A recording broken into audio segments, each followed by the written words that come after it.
Hi everyone, Steve Harvell with Creative Ventures, and welcome once again to our latest edition in the Over Coffee video series. Well, this is our home, the third rocky ball circling a yellow sun on the outskirts of the Milky Way. It's about 4.5 billion years old in its development cycle, and it's still developing. Tectonic plates move every year, earthquakes cause mountains to rise, oceans get deeper. We're still growing.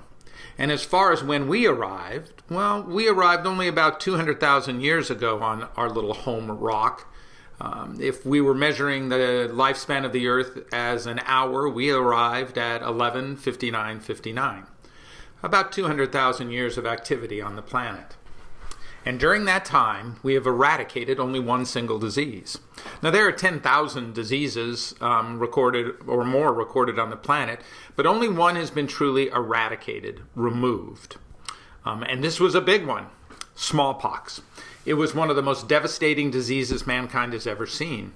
First recorded in about 10,000 BC, it was epidemic around the planet, especially during the Middle Ages. In fact, many historians think part of the fall of the Roman Empire was due to smallpox.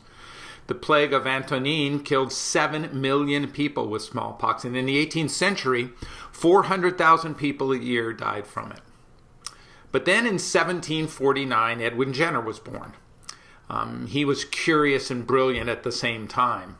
He came to medicine in a strange way through an apprenticeship program where he studied under Sir John Hunter, who was the world-renowned surgeon, biologist, anatomist, one of the smartest people who had ever lived, trained Jenner in being curious. And he was curious.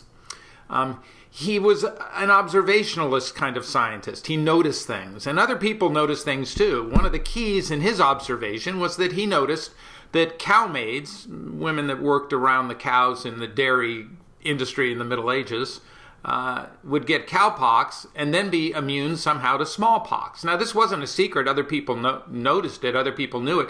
They just didn't pursue it, but Edwin did. He had set up a one-room lab behind his house and started experimenting on the cowpox-smallpox relationship. But early on, he discovered something. He discovered that he couldn't do it himself, just simply didn't have enough knowledge, that he needed help. And he brought in help, lab assistants and other scientists to help him through this. A small cadre of radical thinkers. And this kind of help that he needed to be there so they could see the experiments, so they could work together.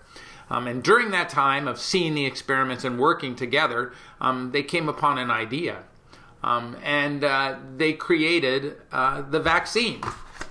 Now, Jenner's idea of the vaccine was to inject cowpox, a variation strain of cowpox, into people to stop them from getting smallpox.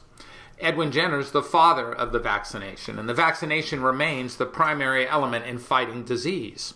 So you may ask yourself, well, why haven't we eradicated any other disease?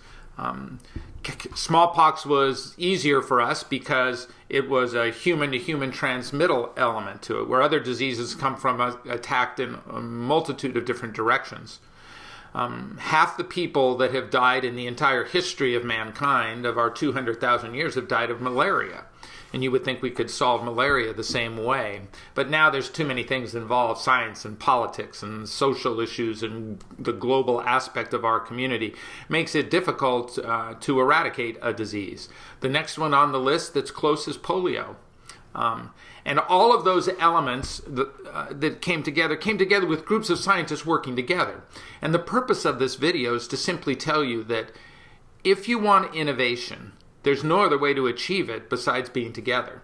And I know there's a lot of controversy about people returning to the office and the development of hybrid programs between home and office work. But I will tell you this, if you're looking for innovation, if that's part of your model, you need to figure out how to get people together again in person. It's going to be the big way things change, just like Jenner knew. So that's the challenge. What's the system that's going to work best? And I encourage you to take a look at it. And I hope you enjoyed this issue of Over Coffee.